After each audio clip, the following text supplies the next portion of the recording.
히브리서 12장 14절 말씀입니다. 다 같이 시작. 모든 사람과 더불어 화평함과 거룩함을 따르라. 이것이 없이는 아무도 주를 보지 못하리라. 다시 한번 시작. 모든 사람과 더불어 화평함과 거룩함을 따르라. 이것이 없이는 아무도 주를 보지 못하리라. 아멘. 오늘 말씀의 제목은 화평함을 따르라입니다. 오늘 말씀 한 절이지만 굉장히 중요한 말씀입니다. 화평함과 거룩함. 우리 그리스도인이라고 한다면 하나님 관계에서 화평함이 먼저 이루어져야 되겠죠. 하나님과 원수되었던 우리가 하나님과 우리 사이를 화평케 하러 오신 분이 누구죠? 예수님. 그분을 통하여 진정으로 화평함을 이루었다면 이제 이 땅에 살아가는 동안에 주의 형제들과 또 세상 사람들과 더불어 화평함이 아름다운 열매로 나타나야 된다는 것입니다. 자, 그런데 그 다음에 나오는 것이, 자, 이것이 없으면 아무도 주를 보지 못하리라. 이거 심각한 말이죠. 그러니까 우리에게 거룩함과 화평함이 없다고 한다면 아무리 신앙생활을 해도, 여러분들이 아무리 불사르게 몸을 내준다 할지라도 거룩함과 화평함이 우리 안에 없다면 주님을 볼 수 있다 없다? 없다는 것입니다. 참신앙이 아니라는 것입니다. 주님을 보지 못한다는 건 충격이죠. 주님 나라에 갈 수 없다는 거잖아요. 그래서 오늘은 화평함을 따르라라는 제목으로 다음 주에 이어서 거룩함을 따르라라는 말씀으로 함께 은혜를 나누겠습니다. 주를 보지 못하리란 말씀은 구원의 절망적인 상태를 말해주고 있습니다. 그러므로 우리는 이 문제에 대해서 그냥 알고 있는 내용이 아니라 깊이 묵상을 해야 되고 깊이 생각을 해야 돼요. 나에게는 거룩함이 있는가? 나에게는 진정한 화평함이 있는가? 아니면 내가 가는 곳마다 화평함이 없이 계속 분쟁이 일어나고 다툼이 일어나고 있다면 과연 나에게 하나님과 화목한 것이 있는 것을 점검을 해 보아야 되는 것입니다. 첫 번째, 하나님은 왜 우리에게 화평함을 원하시는가? 우리가 싸우고 살든 자기 맘대로 살든 고집 부리고 살든 하나님이 만들어 주셨으면 내 맘대로 살아도 될 것인데, 근데 하나님은 우리를 만드신 목적이 있기 때문에 반드시 그 목적에 따르는 삶을 살지 않으면 생명 없이 멸망하기 때문에 하나님이 원하시는 목적으로 살아야 되는데 왜 화평함을 원하시는가? 자, 그것은 하나님 자체가 화평이시기 때문에, 하나님이 화평이시고 우리는 하나님의 형상으로 지음받았기 때문에 화평함을 누리고 사는 것이 당연하다라고 말하고 있습니다. 고린도전서 14장 33절 보겠습니다. 시작. 하나님은 무질서의 하나님이 아니시오 오직 화평의 하나님이시니라. 자, 화평의 반대말이 뭐죠? 무질서죠. 무질서의 하나님이 아니다 화평의 하나님이라는 것은 질서가 없다는 거, 질서가 파괴된 상태, 평화가 깨진 상태. 자, 화평함이 없이 질서가 깨어지면 어떻게 되죠? 국가 마비가 되죠. 그래서 화평이 없는 사회 자체가 무질서한 사회가 되면은 분쟁이 생기게 되고 싸움이 생기게 되고 전쟁이 일어나게 되죠. 그래서 화평에 대해서 주님은 이렇게 말하고 있어요. 마태복음 5장 9절 볼까요? 시작. 화평하게 하는 자는 복이 있나니 그들이 하나님의 아들이라 일컬음을 받을 것이며. 어떤 자가 복이 있냐? 화평을 따르는 자, 화평하게 하는 사람이 복이 있다. 그 사람이 누구라고요? 하나님의 아들이다. 하나님의 아들은 이 땅에 왜 오셨죠? 화평케 하려고. 누구하고? 하나님과 우리 인간 사이를, 원수되었던 사이를 화목케 하려고 오셨기 때문에 우리가 그 화평함을 가지고 살아가는 사람은 동일하게 하나님의 아들의 신분과 같이 동일하게 화평의 사람이 된다. 근데 어떤 사람은 가는 곳마다 분쟁을 일으킨 사람이 있어요. 그 사람이 가정에 가면 가정이 시끄러워져. 그 사람이 직장에 가면 직장이 시끄러워져. 그 사람이 교회에 들어가면 교회가 시끄러워져. 차라리 우리 목장에는 안 왔으면 좋겠습니다. 우리 선대는 안 왔으면 좋겠습니다. 저 사람은 오히려 그냥 교회에 안 오면, 그 암적인 존재처럼 불평과 원망으로 다툼이 일어나는 사람이 있어요. 자, 그런 사람들은 본인 자신이 점검을 해봐야 돼요. 나에게 왜 합평함이 없는가? 합평함이 없는가? 즉, 하나님은 우리에게 합평을 따르라고 하는 것은 합평함이 있어야 주의 얼굴을 볼 수 있고 하나님의 자녀가 될 수 있고, 그렇기 때문에 우리는 합평을 할 수 있기 때문에 그래요. 전에는 합평할 수가 없었어요. 합평한 척 하는 거죠. 세상은 평화한 척 하지만 계속 전쟁의 소문 많죠. 자, 이것처럼 진정한 합평은 예수 그리스도를 진짜 믿는 사람만, 원수까지라도 합평할 수 있다. 그럼 합평의 범위는 어디까지 합평해야 되느냐? 우리 가정에서만 합평해야 되느냐? 우리 교회만 합평해야 되느냐? 아니면 우리 이스라엘 민족끼리만 합평해야 되느냐? 자, 이 문제죠. 자, 합평의 범위를 볼까요? 로마서 12장 18절 말씀. 시작. 할 수 있거든 너희로서는 모든 사람과 더불어 화목하라. 자, 범위는 누구야? 모든 사람. 믿든지 안 믿든지 다 합평을 하기를 원하죠. 근데 뭐 반대편에서 세상 사람들이 우리를 적으로 드는 건 어쩔 수 없어요. 그렇지만 우리는 항상 합평하려고 마음을 열어놓고 있어야 된다. 같이 싸우려고 하면 안 된다는 거죠. 자, 그럼 합평은 어떻게 하는가? 어떻게 합평을 우리가 이루게 할 수 있는 것인가? 합평의 결과가, 여러분들이 합평의 사람이 되면 가는 곳마다 다툼이 일어나는 것이 아니라 화목이 일어나죠. 화목. 가정도 화목해지고. 그래서 우리는 그리스도인들은 항상 아름다운 모습, 좋은 모습, 화목한 모습들을 보여줘야 돼요. 그게 세상 사람들에게 세상 사람과 다르구나, 무엇인가 다르구나 하는 거죠. 그 제가 이제 유튜브 영상으로 때로는 이제 장사모하고 어디 그 공원이라든가 이게 좋은 장면들을 올리는 거죠. 그건 뭐죠? 이렇게 좀 기쁘게 행복하게 좀 사는 모습을 좀 보고 이렇게 또 이런 시간들도 가져라 하는 거죠. 그래서 그런 마음으로 사진 찍어서 제가 올리죠. 여기 교회 로비에서 사진 찍었는데 그 배경이 진짜 잘 나왔더라고요. 그래서 그 사진도 올렸는데, 그 많은 사람들이 이걸 보면서 합평이 없는 사람들은 시기할 거예요. 목사가 또 이런, 그 목사는 맨날 기도만 하고 말씀 이것만 하고 사는 게 아니잖아요. 때로는 가정에서도 화목한 모습을 보여줘야 되고, 또 삶 속에서도 이런 행복한 모습들을 보이는 게 삶이지. 목사도 사람이잖아요. 맨날 뭐 교회 와서 기도만 하고 그게 은혜로운 것 같아요. 아니, 우리 땅이 살아가면서 목회하는 거잖아요. 여러분들도 믿음 좋다고 해서 교회 와서 기도만 한다고 믿음이 좋아요? 아니요, 삶 속에서. 오늘 소망사 신방 갔더니 여기 오는 분들이 아프다면 막 기도해달라고 기도해주고, 많은 사람 기도해주고, 친구하자고 찾아오고 막 그러지. 멀리서도. 자, 그걸 보면서 참 성격도 참 좋다 하면서 하는데, 항상 이게 좋은 모습으로, 합평하는 모습으로, 그런 모습으로 사니까 너무나 제가 마음이 뿌듯하더라고요. 항상 얼굴 보니까 찡그린 것도 없이, 장사가 됐는지 안 됐는지 그 신경 안 쓰고 항상 기쁜 얼굴로 이렇게 손님들하고 막 사진 찍은 모습들을 보여주는데, 참 너무나 아름답죠. 우리 그리스도인들은 그런 모습을 자꾸만 만들어줘야 돼요. 그걸 봐야 나도 그렇게 살게 되고. 그래서 우리는 하루하루 여러분 그 삶 속에서 좋은 모습, 행복한 모습 보이시기 바랍니다. 하나님은 원수들과 합평을 위해서 사랑을 베푸신 것입니다. 실상은 예수님을 아낌없이 보내준 것도 우리에게 합평하려고, 하나님과 우리 사이를 원수처럼 대화도 안 하고 죄와 허물로 각기 제 길로 가니까 하나님이 안 되겠다, 예수 그리스도를 보내주셔서 우리를 화목하게 하셨고, 그래서 하나님의 본체이신 예수님이 세상과 우리 사람들과 화목하기 위해서 종의 모습으로 이 땅에 오신 것입니다. 이건 말할 수 없는 겸손이죠. 그래서 사랑과 겸손이 없으면 합평을 이룰 수 없어요. 이런 마음이 교만하면 합평이 돼요? 겸손한 마음으로 받아줘야 합평이 되는 것입니다. 로마서 5장 8절도 볼까요? 우리 하나님이 어떤 때 우리에게 합평을 주셨는가? 시작.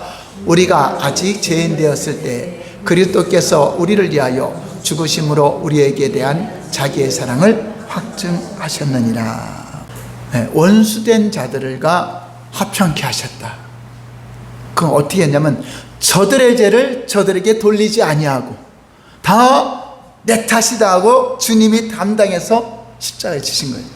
그래서 합평하는 방법은 상대방의 죄를 자꾸 기억하면 합평이 안 되죠.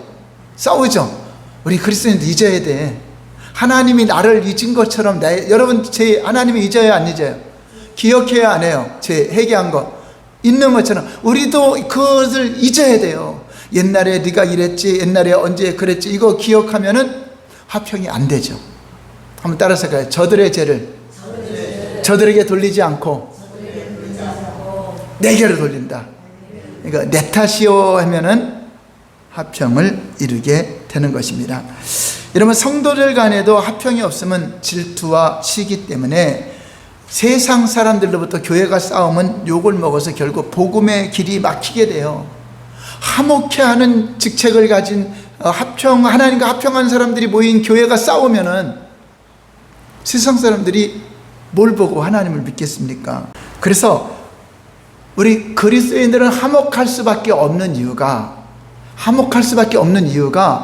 자, 상대방의 죄가 있으면 지적하라, 용서해주라고 했잖아요. 그러니까 화목할 수밖에 없어요.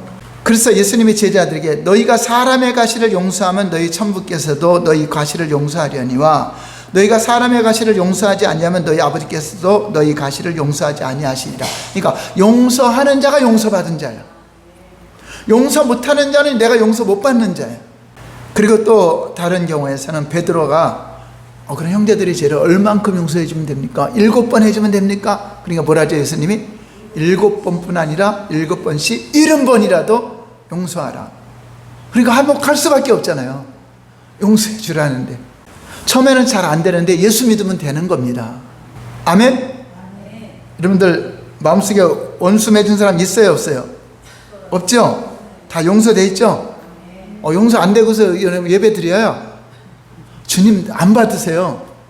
예배 안 받으세요. 진짜 용서 안 하고 예배 드리면 안 받으세요. 어떠한 죄든지. 그러니까 너무 여러분들 마음속에 원망하는 거 그거 갖고 있으면 안 돼요. 그냥 다 용서해주고 하나님께 맡겨야 돼. 원수가 있는 게 누구한테 있다? 하나님께 있으니까 하나님께 맡겨놓고 그러면 마음에서 진짜 그러한 것을 내려놓아야 그럼 마음에 안 드는 게 많죠. 그럼 목사라고 마음에 드는 게 많아요. 사회를 봐도. 그러니까 마음에 그 원망하는 거 갖고 있어야 돼. 내려놔야 돼. 그래서 하나님은 반드시 화평을 갖지 않고 내 마음에 원망 들을 것을 갖고 있으면은 결국 누가 손해다? 내가 손해라는. 자, 볼까요? 화목하지 않고 원망 들을 일이 있으면 어떻게 되는가? 마태복음 5장 23절에서 26절까지 시작. 그러므로 예물을 제단에 드리다가 거기서 내 형제에게 원망 들을 만한 일이 있는 것이 생각나거든 예물을 제단 앞에 두고 먼저 가서 형제와 화목하고 그에 와서 예물을 드리라. 너를 고발하는 자와 함께 길이 있을 때 급히 사와라. 그 고발하는 자가 너를 재판관에게 내어주고 재판관이 오게에게 내어주어 오게 가질까 염려하라. 그러니까 다른 사람 때문에 내가 힘들게 하는 거는 내가 용서하면 되고, 근데 내가 힘들게 할 수 있죠. 나 때문에 상처받는 사람들. 자, 그런 경우는 여러분들이 화해해야 돼. 화목해야 돼. 사과해야 돼요. 그냥 넘어가면 안 돼요. 그렇지 않으면 그거에 대해서 묻는다는 거예요. 하나님이 너 그거 반드시 그거에 대한 대가를 치르게 될 거다라고 주님은 경고하고 있습니다. 화목해야 돼. 그러니까 그리스도인들은 형제하고 원수 맺고 있어야 돼. 화목해야 돼. 나 때문에 우리 형제 중에 누가 나를 원망하고 있으면은 내 예배가 받는다 안 받는다? 예물을 받는다 안 받는다? 그런데 기독교인들이 이게 안 되면 돼요? 교회 다니는 사람들이 형제자매를 다 끊어버리고 그러면서 자기는 믿음 좋다고 하나님 받지 않는 예배, 받지 않는 예물을 드리는데, 그래서 내가 잘 먹고 잘 사는 게 더 중요해요? 화목한 게 더 중요해요? 화평이 없으면 주님을 못 만나는데, 내가 좀 불이익을 당하더라도 내가 좀 이 사람 때문에 내가 가까이 해서 내가 손해볼 것 같으니까 나는 화목하지 않고 그냥 원수처럼 산다. 그러면 내가 손해란 말이에요. 내가 하나님께 상달되는 예배를 드리려면, 상달되는 예물을 받게 하려면 내가 원망 들을 만한 사람이 없어야 되고, 그리고 나에게 혐의가 있는 자들은 용서해야 되고. 물론 여기 교회 오기까지는 마음속에 이런 것들이 있더라도 오면서 주님 앞에 예배 드릴 때는 다 회개하고 또 나가서 또 생기더라도 우리 그래서 주님이 회개하라는 거잖아요. 우리는 눈으로 보고 격동 안 할 수 없어요. 분노가 안 들어올 수 없어요. 그런데 계속 갖고 있으라. 그거를 빨리 하루에가 넘어가도록 내려놓으라. 내려놓는 걸 해야 돼요. 그렇게 하다 보면 마음속에 안 쌓게 되죠. 왜냐면 어차피 또 회개하고 내려놓을 거 자꾸만 쌓지 않게 되죠. 그래서 세상 사람들과의 합평은 그들은 하나님 뜻대로 선한 일을 못해요. 우리가 선한 일을 세상에 나가서 행할 때 그들이 우리에게 좋게 보고 그 마음을 열게 되는 거죠. 마태복음 5장 15절 16절 볼까요? 사람이 등불을 켜서 말 아래 두지 아니하고 등경위에 두나니 이러므로 집안 모든 사람에게 비치느니라. 이같이 너희 빛이 사람 앞에 비치게 하여 그들로 너희 착한 행실을 보고 하늘에 계신 너희 아버지께 영광을 돌리게 하라. 그러니까 세상 사람과 합평하는 방법은, 교회 안에서는 누구의 협의가 있거든 용서하고 내가 화목하면 되지만, 세상 사람들은 그들과 화목하는 것이 잘 안 돼요. 잘 안 돼요. 안 되니까 뭐죠? 착한 행실로 하나님 말씀대로 살아가는 걸 통해서 그들이 하나님 인생은 뭔가 다르구나. 그 착한 행실 중에 중요한 게 뭘까요? 화평한 모습, 행복한 모습, 좋은 모습, 평안한 모습, 화목된 모습을 보여줘. 이렇게 예를 들어서 한 가정이 이제 교회를 다녀. 안 믿는 사람이 한 2-3명 있어요. 7남매 중에. 근데 믿는 사람이 5명이야. 근데 믿는 사람 때문에 안 믿는 사람에게 원망 드는 일 만들면 돼야 안 돼요? 안 되잖아요. 그 사람 때문에 이 형제들이 안 돌아와. 그리고 또 믿는 사람끼리 맨날 싸워, 모이면. 그럼 돼야 안 돼요? 교회 다닌다 소리는 하지 말아야지. 교회는 다니면서 믿는 사람끼리 화목도 못하면서 누구를 전도하겠습니까? 안 믿는 사람하고는 우리가 화목하려고 그 사람이 안 할 수 있어요. 그거는 괜찮아요. 그건 그들의 탓이니까. 근데 하나님 믿는 사람끼리는 화목해야 돼요. 그러니까 사람들 앞에서 믿는 사람끼리 싸우면 안 돼요. 가정에서도. 그게 착한 행실이에요. 화평함을 따라야 돼. 이 화평함을 보여야 돼. 그거 없으면 누구를 못 본다고요? 주를 못 본다는 거죠. 그래서 화평하려면 어느 경우건 겸손한 마음과 온유한 마음과 희생이 있어야 돼요. 내가 참을 수 있는, 내가 온유할 수 있는. 근데 여러분들이 어떤 상황에서 교회 다니는데 그냥 불을 내고 난리치면 사람들이 볼 때 저 집사님 저 어느 교회 다녀? 거기서 뭘 가리킨 거야? 저 권사님 어느 교회 다녀? 저 뭘 가리킨 거야? 그죠? 하나님 얼굴에 먹칠하는 것뿐 아니라 목사님 얼굴에도 먹칠하는 거고, 그렇게 화평하라고 가르쳤는데 그냥 내가 온유하지도 못하고 이렇게 불을 한다면은, 여러분 주의 얼굴을 볼 수 없다는 거 여러분 생각한다면 쉽게 넘어가서는 안 되죠. 그럴 때 여러분 말씀을 생각해야 돼요. 오늘 이거 한 절이지만 중요한 겁니다. 나에게 화평함이 없이, 화평하려면 어떻게 해야 된다고? 겸손해야 되고 온유해야 되고 내가 희생해야 돼요. 희생이 없이는 화평의 재료가 없기 때문에 화평이 성립이 안 돼요.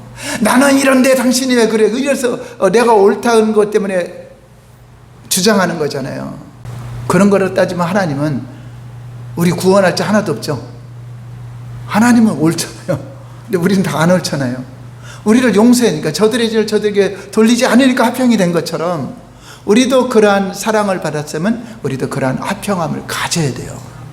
그래서 예수님이 우리를 화평하게 하시고 우리에게 이제 그 화평함을 따르라. 화평의 직책을 맡아서 너희가 이 땅에 살아가는 동안에 이제 화평, 하나님과 원수된 자들을 화평하게 하고 여러분들도 원수된 것을 화평하게 해야 되는 겁니다. 고린도후서 5장 18절 볼까요? 시작. 모든 것이 하나님께로부터 났으며 그가 그리스도로 말미암아 우리를 자기와 화목하게 하시고 또 우리에게 화목하게 하는 직분을 주셨으니. 여러분들은 화평하는 직분, 그리스도의 하늘나라 사신이에요. 사신. 이 땅에 왜 살아가고 있죠? 뭐 하려고? 화평하게 하려고. 근데 여러분들이 싸우면 돼요, 안 돼요? 화평하게 하는 사람이 원망하고 불평하면 안 되잖아요. 그래서 제가 말씀으로만 이렇게 전하는 게 아니라 차를 타든 어딜 타든 절대 여러분 원망 섞인 그러면 대화하지 말라 그러잖아요. 교회 안에서나 이런 데서도 하는 사람은 없는데 세상에서 얼마나 말을 할 거야. 목사가 있는데도 이런 불평 원망 이게 들린다면 세상에 목사 없는데 얼마나 많이 할 거야. 그래서 훈련이잖아요. 훈련. 교회는 내가 삶 속에서, 여러분 정치적으로 너무 거기에 민감하지 마세요. 여러분들이 하나님 앞에 합당한 자가 더 중요하다는 거예요. 오늘 죽는다 할지라도, 바퀴벌레 죽는다 할지라도 여러분들이 그들을 용서하고 죽을 수 있는 그 사람이 주님을 보는 겁니다. 여러분, 하나님과 화목이 깨지면 어떻게 하죠? 화목이 안 돼요. 하나님과 여러분, 죄송하지만 화목이 깨진 사람은 여러분 교회 안에서도 화목을 못하고요, 시기 질투 때문에 세상과는 더 화목하지 못하고 형제들과 더 화목하지 못해요. 가인이 하나님께 제사를 드리는데 하나님 관계가 깨졌어요. 화목이. 그러니까 어떻게 해요? 가인 아벨을 죽이잖아요. 그게 주를 못 보는 자지. 사울왕이 하나님께 막 저기가 제사까지 드린다고 할 정도로 한 사람인데 교만해지더니 하나님 관계가 끊어지니까 어떻게 하죠? 다윗을 죽이려고 하잖아요. 유대인들이 화목의 관계가 깨지니까 누굴 죽이려고 해요? 화목한 그리스도인들을 죽이려고 하잖아요. 그러므로 화평함의 열매가 없는 자는 주를 볼 수 없다고 한 것입니다. 이런 화평함은 저절로 되어지는 건 아니야. 하나님이 나를 화평케 한 걸 인정하고 그걸 믿는 사람이 돼야 돼. 그러므로 내가 화평하려면 저들의 죄를 저들에게 돌리지 않는 것은 여러분 인내가 필요해요. 온유함이 필요해요. 그런데 우리는 10년, 20년, 30년 다녀도 여전히 내 성격 그대로 나타난다면 그 진짜 그리스도인이에요? 가짜지, 가짜. 아무리 찬양을 많이 하고 아무리 기도를 많이 하면 뭐예요? 결단하셔야 돼요. 내 평생 온유하리라. 아마 어른들 주먹질 한번 따라서 할까요? 시작. 내 평생 온유하리라. 3번 시작. 내 평생 온유하리라. 내 평생 온유하리라. 내 평생 온유하리라. 왜냐하면 우리는 온유함이 있어요. 여러분이 있는데 사단이 자꾸 부추기는 거잖아요. 그럼 여러분 온유하리라고 결단하면 이게 부추겨도 혈기를 안 내게 돼요. 잠시 혈기 내갖고 여러분 마음은 편할 수는 있어요. 근데 또 괴롭지 않아요? 하나님 앞에? 안 괴로우면 여러분 가짜들이죠. 내가 혈기를 내고 온유하지 않는 걸 하고 또 여러분 괴롭지 않다면 그 사람은 교회 다니나 안 하잖아요. 하나님 앞에 괴로워야 되죠. 너무 괴로워야 되죠. 그러니까 온유하리라고 결단해야 되고 어떤 오해가 있을 수 있다는 걸 인정해야 돼요. 다 그냥 세상 논리대로 그리스도인들이 대하지 않아요. 나는 잘했는데도 이 사람이 오해해서 잘못 말할 수 있어요. 그럼 우리는 그럴 수 있다는 것을 인정을 해야 돼요. 나도 잘못할 수 있기 때문에 저 사람도 얼마나 잘못할 수 있다. 여러분들이 완벽하지 않잖아요. 저도 완벽한 게 없어요. 저 허물이 너무나 많고 부족함이 많으니까 다른 사람 허물을 크게 안 여겨져. 내 허물이 더 크니까, 내가 부족함이 많으니까 다른 사람들이 다 이해가 되고 인정이 돼요. 근데 내가 자기 의가 강한 사람들은 이게 인정이 안 돼. 나는 그래도 남들이 볼 때는 어쩔지 몰라도 자기 스스로는 바르게 살았다고 여기는 그것이 결국은 폭발을 하게 되고 자기 주장을 하게 되는 것입니다. 화평을 따르는 것은 주님의 명령이기 전에 내 안에 화평함이 있어야 돼요. 근데 예수를 진짜 믿는 사람은 있어요. 단지 사탄이 부추기는 걸 내가 죽여야 돼요. 참아야 돼요. 인내해야 돼요. 5초의 기적을 가져야 돼요. 그래서 그리스도인들이 화평을 계속 추구하며 살아가는 이유는 여러분 가정이 화평해야 되고, 여러분 교회가 화평해야 되고, 여러분 사회가 화평할 때 평안하게 기쁘게 행복하게 신앙생활 할 수 있기 때문에 그런 것입니다. 초대교회 그리스도인들은 로마가 지배할 때나 어떤 이런 그 가톨릭에서 박해가 있을 때라도 그들은 굴 속에 들어가면서도 대항하여 싸우지 않았어요. 그냥 순교해가면서 그냥 복음을 전하다 죽은 겁니다. 저와 여러분들도 격동하는 마음대로 빨리 주님 앞에 내려놓고 그러한 마음 가지고 예배를 드려도 주님 받지 않는 예배가 되고, 원망들을 그 원망하는 마음 가지면은 예물도 받지 않는다고 하신 것처럼 여러분 화평함이 얼마나 중요한 것인가. 그래서 여러분 결단하셔야 돼요. 나는 온유하리라 이런 말로 한다고 되는 것이 아니라 여러분 하나님의 온유가 있기 때문에 가능한 거예요. 하나님의 화평이 있기 때문에 가능한 겁니다. 그래서 여러분들이 그 예수님이 주시는 그 화평함을 이 땅에 나타내라, 화목함을 나타내라 하는 거죠.